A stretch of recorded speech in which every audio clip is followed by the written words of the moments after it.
Operation सिंदूर। भारत ने हमला नहीं किया है, भारत ने दंड दिया, दंड।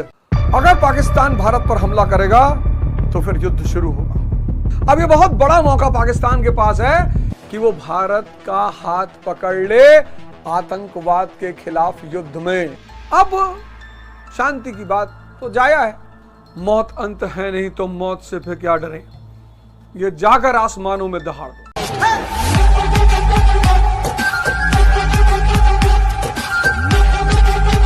दो न्याय अगर दो आधा दो, अगर उसमें भी अगर बाधा हो तो दे दो सिर्फ 5 ग्राम, रखो अपनी धरती तमाम। हम वही खुशी से खाएंगे पर जन पर असी ना उठाएंगे। पाकिस्तान वो भी दे न सका, आशीष समाज की ले न सका। जो था असाध्य उसे साधने चला, जो था असाध्य उसे साधने चला, स्वयं हरि को बांधने चला। जब नाश मनुष्य पे छाता है पहले विवेक मर जाता है। और भारत ने अगर आतंकी ठिकानों पे हमला किया है, कभी कभी होता है हमारा बच्चा इतना बदमाश हो जाता है कि हम अपने बच्चे को संभालने में डरने लगते हैं, हो जाता है कभी कभी। तो पड़ोसी पीट देता है, तो जब पड़ोसी पीट देता है तो माँ बाप भी कहते दो और मार दे, माँ बाप कहते दो और मार दो, मार।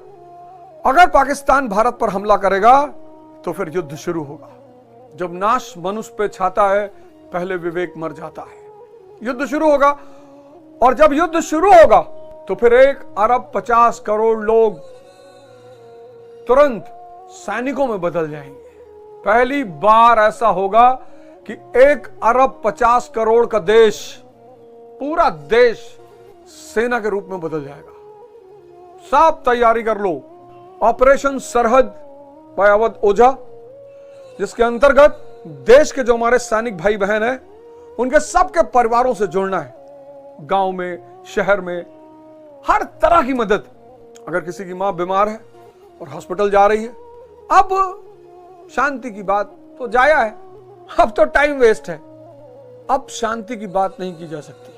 तुमको इतना समझाया, तुमको मोस्ट फेवर्ड नेशन का दर्जा दिया हमने, क्या नहीं किया तुम्हारे लिए। तुमने बदमाशी से मुल्क बनाया, अपराध करके मुल्क बनाया, धोखा देके मुल्क बनाया, फिर भी हमने कहा जाने दो, कोई बात नहीं। 1948 में तुमने हमला किया, हमने कहा जाने दो, कोई बात नहीं। 1965 में तुमने हमला किया, हमने कहा जाने दो, कोई बात नहीं। 1971 में तुमने बदतमीजी की, हमने कहा जाने दो, कोई बात नहीं। कारगिल तुमने किया, फिर भी हमने कहा कोई बात नहीं। और अभी मैं कह रहा हूं कि पाकिस्तान के पास एक बहुत अच्छा मौका है भारत का साथ देने का आतंकवाद के खिलाफ। पाकिस्तान के पास अभी भी बहुत सुनहरा मौका है आतंकवाद के खिलाफ भारत का साथ देने का, कि बड़े भाई उड़ा दो। भारत ने हमला नहीं किया, भारत ने दंड दिया है। भारत ने हमला नहीं किया है, भारत ने दंड दिया, दंड। भारत ने किसी रिहायशी इलाके पे बमबारी नहीं की, सेना के बंकरों पे बमबारी नहीं की। दंड तो देना ही पड़ेगा ना। अगर पाकिस्तान भारत पर हमला करता है, पाकिस्तान को चाहिए कि ठीक है भैया वाइप आउट करो, ये जितने भी हमारे ऊपर नासूर बैठे हुए हैं, ये टेररिस्ट कैंप है, इनको वाइप आउट करो, हम हिंदुस्तान के साथ हैं। अब ये बहुत बड़ा मौका पाकिस्तान के पास है कि वो भारत का हाथ पकड़ ले आतंकवाद के खिलाफ युद्ध में, और पूरी दुनिया को यह संदेश दे कि पाकिस्तान आतंकियों की शरणस्थली नहीं है। अब गेंद पाकिस्तान के कोर्ट में है, ऑपरेशन सिंदूर, अब गेंद पाकिस्तान के पाले में है। अब यह बहुत अच्छा मौका है पाकिस्तान को पूरी दुनिया को संदेश देने का कि किसी भी आतंकी को हम अपने यहां शरण नहीं देंगे। हम सब पैनिक होने की कोई जरूरत नहीं है, मौत अंत है नहीं तो मौत से फिर क्या डरे, ये जाकर आसमानों में दहाड़ दो। अब पैनिक होने की कोई जरूरत नहीं, अब तो मामला शुरू हो गया। अब जब ऑपरेशन थिएटर में घुस ही गए, सबका आत्मविश्वास बना के रखना है, सबका, किसी को डराना नहीं है, कोई अफवाह नहीं फैलानी है, आर्मी मूवमेंट की कोई फोटो वीडियो नहीं खींचनी है, बिल्कुल नहीं। और ऑपरेशन सरहद के अंतर्गत 1 अरब 50 करोड़ लोगों को सैनिक का रूप अख्तियार कर लेना है। अब तो बेकार है शांति की बात। मैं आपको सुनाऊंगा कश्मीर की कहानी खत्म करने के बाद, मैं आपको पाकिस्तान के जन्म की कहानी सुनाऊंगा। साजिश भरी कहानी, साजिश भरी। 2 देश बने द्वितीय विश्व युद्ध के बाद, 2, एक इजराइल 1948 में और एक पाकिस्तान 1947 में, और दोनों ब्रिटेन और अमेरिका की देन है।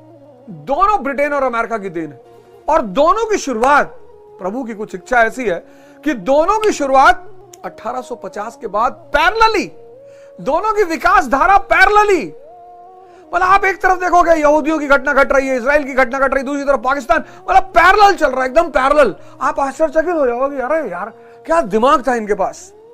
हमारे भाई, हमारी बहनें, हमारी सेना अगर हमारे लिए जान देने की सरहद पे तैयार है तो हम देश में सेवा करेंगे। ऑपरेशन सरहद, सीमा पे ऑपरेशन सिंदूर, और देश के अंदर ऑपरेशन सरहद, जिसके अंतर्गत प्रत्येक व्यक्ति को जो भी हमारे सैनिक भाई हैं उनके घरों से जुड़ जाना होगा। ऑपरेशन सरहद देश के अंदर चलाएंगे। यार 1 अरब 50 करोड़ का देश 30 लाख लोगों से नहीं जुड़ सकता। वो हमारे लिए सरहद पे खड़े हैं। 1 अरब 50 करोड़ 30 लाख लोगों के लिए नहीं खड़े हो सकते।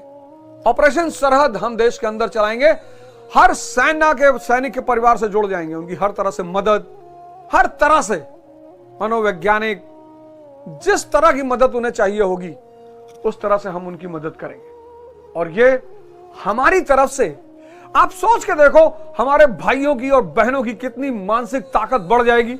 आप सिर्फ सोच कर देखो, आप इमेजिन करके देखो इस बात को कि कोई युद्ध पे गया है और पता चला गांव के लोगों ने उसके पूरे परिवार को संभाल लिया कि हमारा परिवार है भैया। आप उस आदमी की साहस देखना, साहस, उसके जो लड़ने की क्षमता है वो 10 लाख गुना बढ़ जाएगी। पाकिस्तान को यह ना लगे कि हमें सिर्फ 30 लाख लोगों से लड़ना है, पाकिस्तान को लगे कि हमें 1 अरब 50 करोड़ लोगों से लड़ना है। संस्कार कहां पड़ेगा? अच्छा करोगे तो पुण्य, गलत करोगे तो पाप। ये सब रिकॉर्ड कहां होगा? चित्त पे। चित्त विलीन हो चुका है चेतना में, बूंद समानी समंदर में। तो जब भोग नहीं चाहिए, जब भोग चाहिए ही नहीं, इच्छा है ही नहीं, भोग चाहिए ही नहीं, इच्छा है ही नहीं, तो शुभ और अशुभ का सवाल ही नहीं उठता। अब वो तमन्ना करेगा 26 हिस्सा जमीन कब्जा कर ले। सोचो, जिसके जो पूरे ब्रह्मांड का मालिक हो गया। कानून बना ही है इंसान के मन की वजह से। जानवर 12 महीने सेक्स नहीं करते, उनके यहां कोई कानून नहीं है। जानवर सूरज डूबा सो गए, पक्षी सूरज डूबा सो गए। आदमी जब से लाइट की खोज हुई है रात भर जागता है, दिन भर सोता है। सोशल मीडिया आ गया, नवाज सास को लेके फरार। भैया बड़ा कलयुग आ गया, बहुत बुरा हो रहा है भैया। तुमको मौका मिले तुम बकरी लेके भाग जाओ। कभी अपनी तरफ भी देखो। जो भी मन और इंद्रियों के साथ चल रहा है वो सब भोग की इच्छा लिए हुए है। किसी ने अपने आप को संभाल रखा है, किसी ने अपने आप को छुपा रखा है, पर हम में से हर एक है पापी, थोड़ा कोई ज्यादा। जो भी मन और इंद्रियों के सहारे जी रहा है उसमें भोग की इच्छा ना हो वो झूठ बोल रहा है। 0.1% होगी पर हो, क्योंकि ये नेचर है इनका, गुण। इसलिए जो अपने मन को ढाल लेते हैं ना, संस्कारी हो जाते हैं, आमतौर पर पाखंडी होते हैं। आप सोच के देखो, बुद्ध आपको बाहर से देखने में लगता है सन्यासी, त्यागी, सरल, लेकिन जिस दिन आप ध्यान की दुनिया में उतरोगे आपको बड़ी हंसी आएगी। ये धीरू भाई अंबानी जी तो बहुत बड़े बिजनेसमैन थे। उनके बेटे जो हैं मुकेश अंबानी जी, ये एलन मस्क, संसारी की आंखें सतही होती हैं। आपको ये लोग धनी दिखाई पड़ते होंगे, मुझे तो परम धनी दिखाई पड़ते हैं भगवान बुद्ध, भगवान महावीर, कबीर दास जी, गुरु नानक देव जी, ब्रह्मांड। लेकिन उसके लिए इस आंख का खुलना जरूरी है, और ये आंख खुलेगी ही। समाज के लिए एक शब्द है संस्कारी। बहुत संस्कारी बच्चा है। बड़े बड़े संस्कारी बच्चों को मैंने देखा अपने हॉस्टल में, अपने जीवन में। अपने माँ बाप के सामने तो वो इतने अच्छे लाल थे। उनके पेरेंट्स जब हमारे सामने बैठे कहे हमारे बच्चे को देखो, मैं मन में सोचूं कि देख रहा